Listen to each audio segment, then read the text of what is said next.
Hi everyone, so today we will see how the song Amnésie by the Belgian rapper Damso was produced.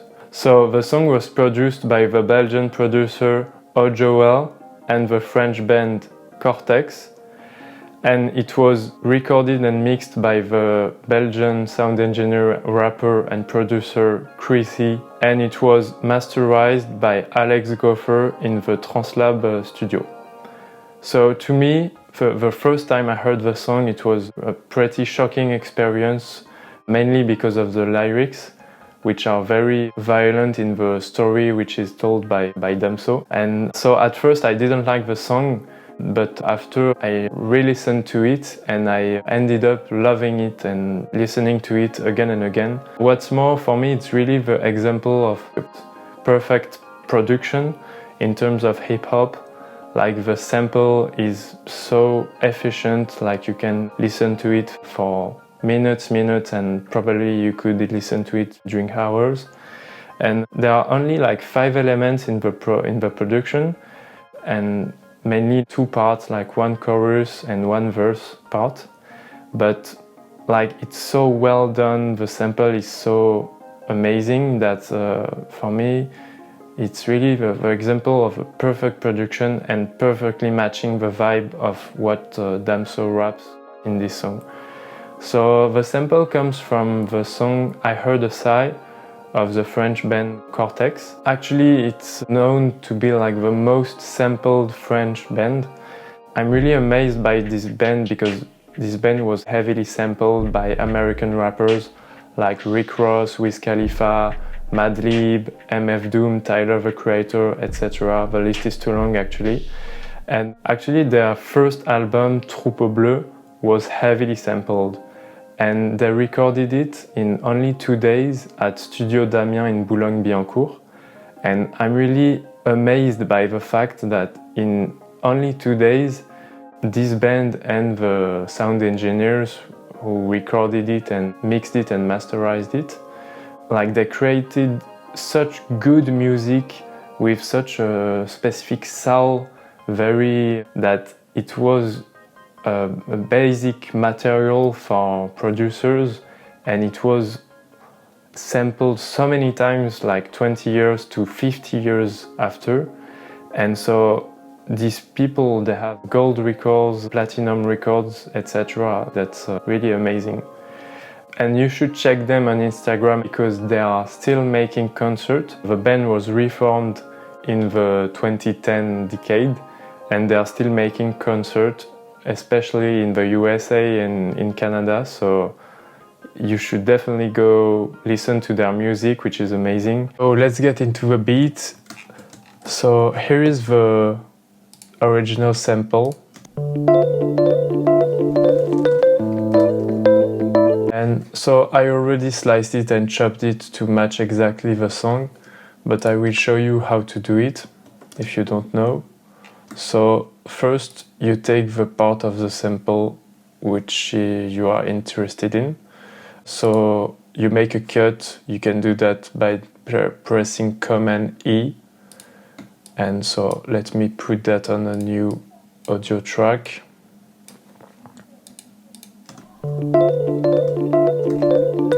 So if you compare, you can see that it's not in the same tonality. So I will pitch it down by 7 semitones.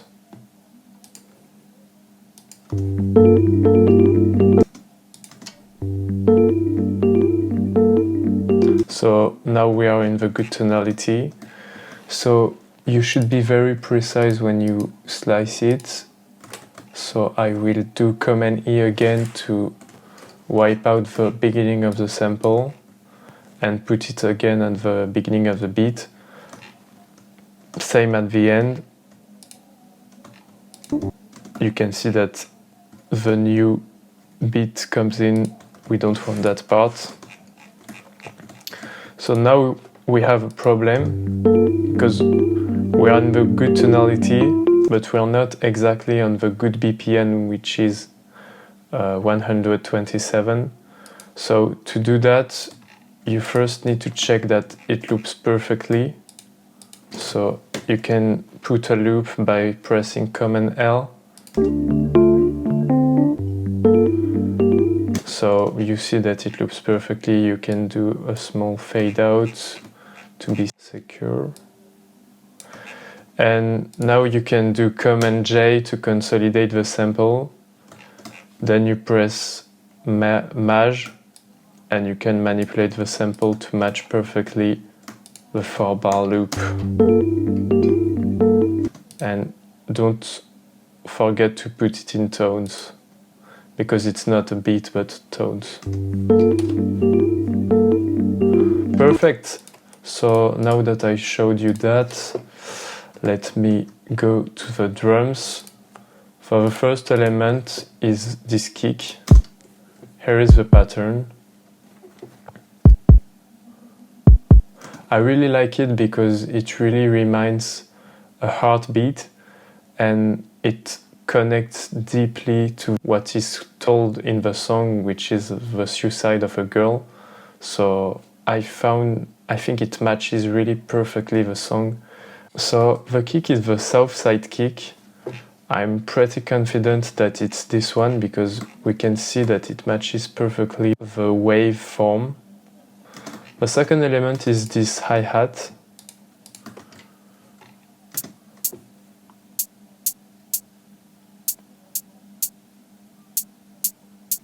So I played a bit with the velocity to replicate exactly how it sounds in the song.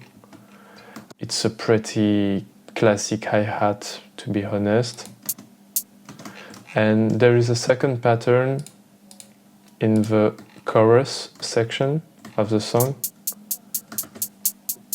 where the hi-hat is on each eighth note. And yeah, there is only the last hi-hat of the bar, which is a bit higher. So I did that too. Let's move on to the snare. So to replicate the sound of the snare, because I didn't find the original sample which was used, I layered different snares that I had to replicate exactly the same sound. I layered this snare of Big White Beat sample pack with this snare, this snare, Lex Luger snare, and this snare, more like a really recorded snare. And every time I really worked on the sound to compress it and put some EQ on it so we can hear exactly which frequency I want it to be in the final snare. So for example, for this snare I wanted more like the transient part, so that's why I put some glue compressor to work more on the transient, but I'm not really interested in the end of the sound. That's why I put this fade out. In this snare I more want the high end. And that's the result. I resampled the snare in one audio track, so it's more easy to manipulate.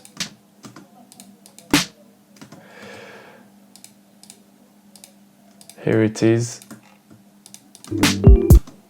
And actually I used the same snare but pitched 9 semitones higher, and depending on the beat I put 5 semitones, here I put 7 semitones, here I put 9 semitones, because if you hear the original track you will notice that the snare does not sound exactly the same on each beat.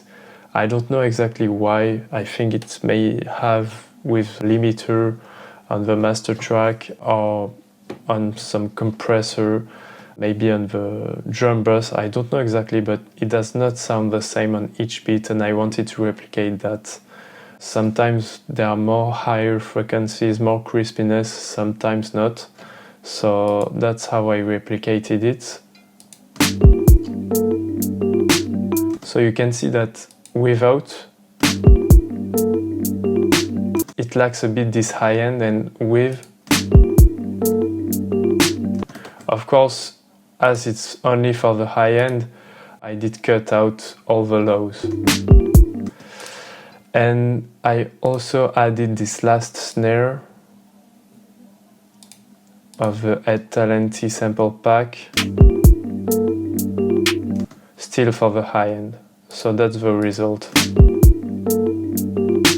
Does not sound exactly like the original one. I think it's decent. And the last element of the production is this sub bass, which appears in the chorus sections.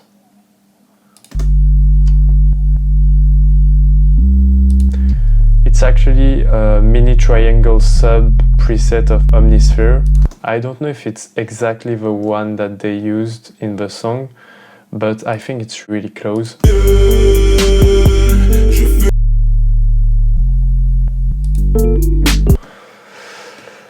So here is the pattern.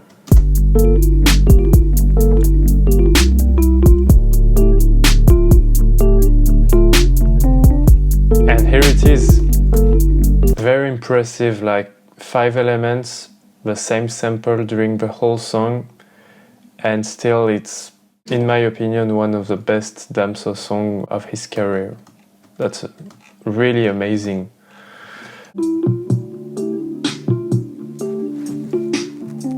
So now that we went through how the beat was done, etc., I want to have a last word on the song Amnésie.